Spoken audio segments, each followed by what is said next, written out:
नमस्कार, ग्रह नक्षत्र के दर्शकों का हृदय से स्वागत। मैं उर्वशी दीक्षित और हमारे साथ मौजूद हैं विश्व प्रसिद्ध सुदर्शन चक्र ज्योतिष आचार्य श्री संत बेत्रा अशोका जी महाराज, जिनकी अब तक की अधिकतर भविष्यवाणियां अक्षरतः सत्य साबित हुई हैं।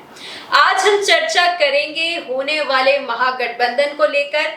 श्री संत बेत्रा जी ने 14 मई 2014 में ही भविष्यवाणी कर दी थी कि मोदी जी का कार्यकाल 2029 तक रहेगा, यानी कि 15 वर्ष तक रहेगा। 2 कार्यकाल सफल रहे। श्री संत बेत्रा जी की भविष्यवाणी अनुसार ही मुद्दा रहा। श्री संत बेत्रा अशोका जी की भविष्यवाणी अनुसार ही उन्होंने सीट्स प्राप्त करी। अब 2024 के लिए विपक्ष एकजुट होकर मोदी हटाओ एजेंडा लेकर चल रहा है। आपने 2019 में नारकंडा से भविष्यवाणी की थी कि एनडीए 418 प्लस सीट्स प्राप्त करेगी और मुद्दा राष्ट्रवाद एवं हिंदू राष्ट्र रहेगा, लेकिन बीजेपी को विकास का श्वेत पत्र देना पड़ेगा। श्री संत बेत्रा जी, आज हम चर्चा इसी पर करेंगे कि क्या आप आज भी अपनी इसी भविष्यवाणी पर कायम हैं? आइए जानते हैं श्री संत बेत्रा जी से। नमस्कार, ग्रह नक्षत्र के दर्शकों का हृदय से स्वागत। देखिए, अंततः महागठबंधन हो गया है। देश में विपक्ष की 17 से लेकर 19 पार्टियों का जो महागठबंधन कल हुआ है, उसको मद्देनजर रख के आपने जो प्रश्न पूछा है, क्या आप आज भी अपनी भविष्यवाणी पर कायम हैं जो आपने नारकंडा से की थी कि बीजेपी और एनडीए मिलकर 418 प्लस सीट्स लेंगे और मुद्दा जो है राष्ट्रवाद और हिंदू राष्ट्र होगा। देखिए, 2014 और 2019 के इलेक्शंस के रिजल्ट्स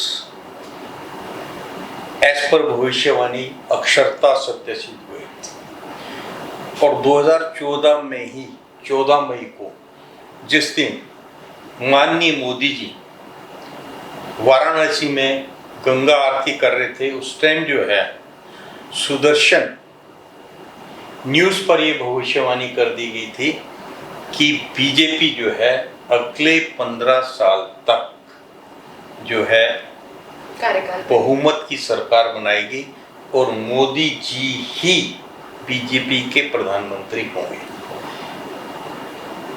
अब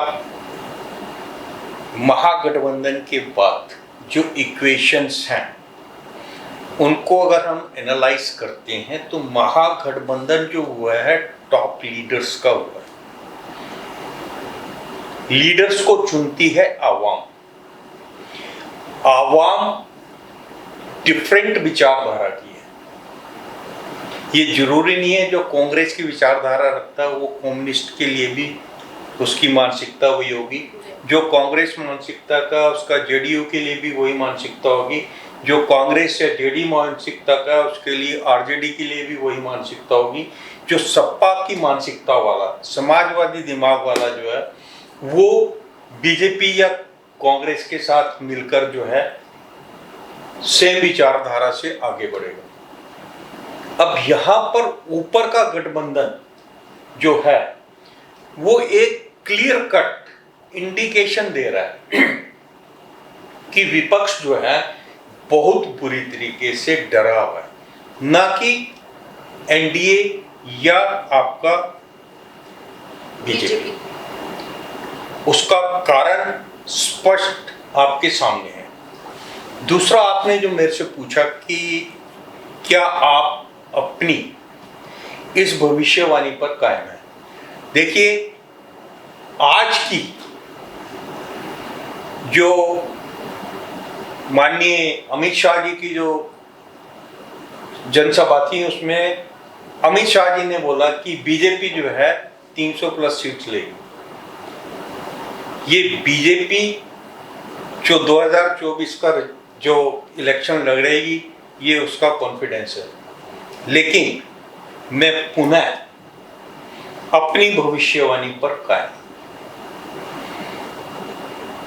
2024 के जो रिजल्ट होंगे, ना भूतो न भविष्यति, that will be 418 plus. NDA 418 plus seats लेगी। मुद्दा राष्ट्रवाद और हिंदू राष्ट्र का हुआ। देखिए, राष्ट्रवाद का मुद्दा तो हर एक के साथ। आज अगर आप देखेंगे, पहले ऐसा नहीं था।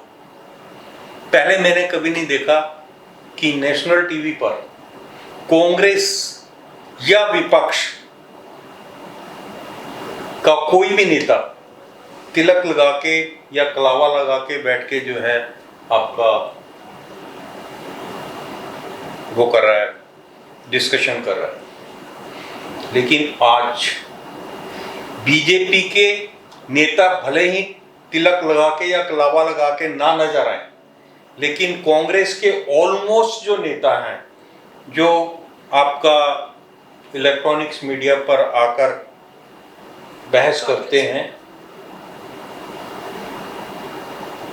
तो उनका जो है, उनके हाथ में ये मिलता है, वो भारत माता की जय का नारा भी लगाते हैं और हिंदू राष्ट्र की भी बात करते हैं। वो कहते हैं आप हिंदू राष्ट्र बनाओ।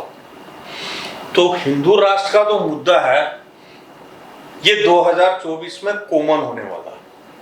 विपक्ष भी यही बात कहेगा कि आपके पास इतना बहुमत है, आपने क्यों नहीं बनाया, आप बनाइए।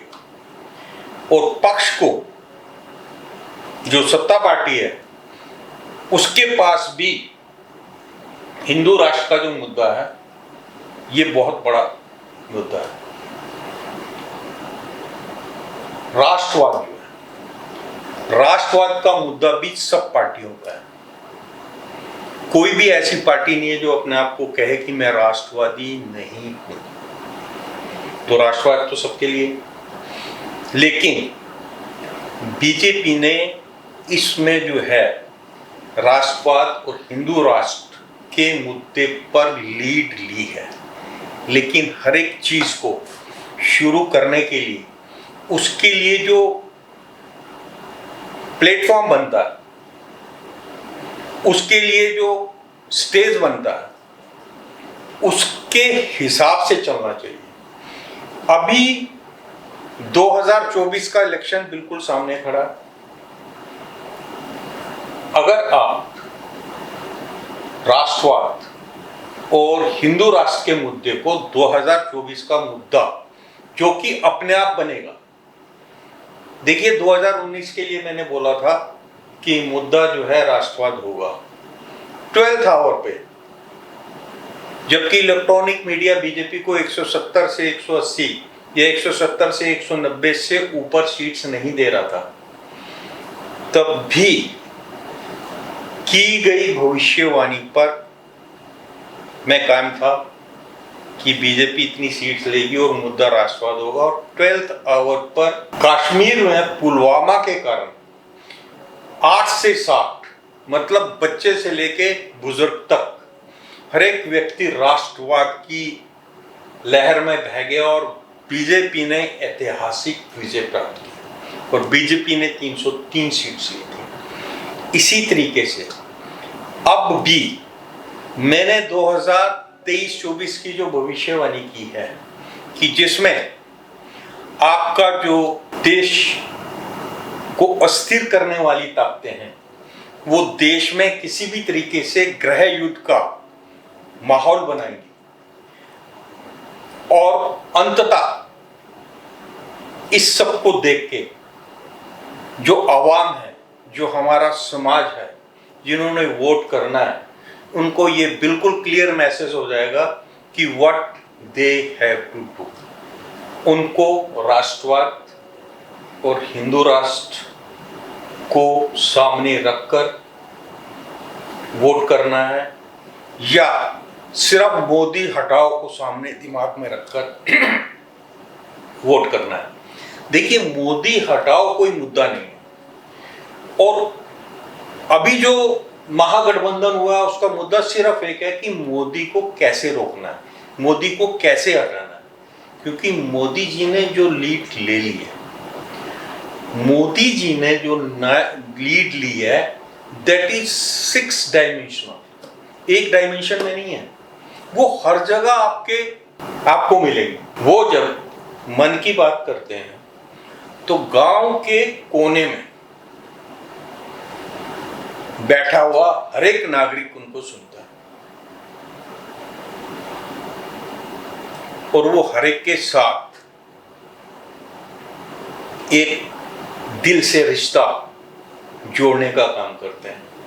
वो जब, ये तो देश की बात है, मन की बात एक ऐसा प्रोग्राम है जिससे वो हर एक के साथ कनेक्ट है, हर जाति के साथ कनेक्ट है, हर वर्ग के साथ कनेक्ट है, पुरुषों के साथ कनेक्ट हैं, माताओं के साथ कनेक्ट हैं, बेटियों के साथ कनेक्ट हैं, बहनों के साथ कनेक्ट हैं, युवाओं के साथ कनेक्ट हैं, जिसमें हर एक के साथ कनेक्ट होते हैं।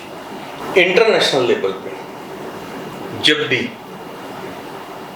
विश्व के विख्यात नेताओं से वो जब मिलते हैं तो उनकी जो प्यार की झपकी है, हर एक नेता चाहता है कि वो उनसे उस तरीके से मिले।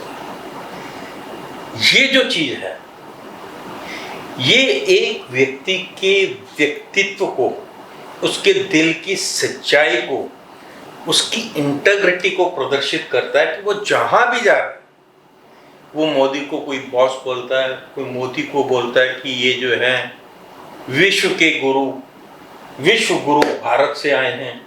हर तरीके के उनको जो पुरस्कारों से उनको जो पुरस्कृत किया जा रहा है और जितना मान सम्मान, 21 तोपों की सलामी, ये पहली बार मैंने अपनी 64 साल की उम्र में पहली बार देखा कि कोई राष्ट्र अध्यक्ष अगर किसी दूसरे राष्ट्राध्यक्ष से मिलता तो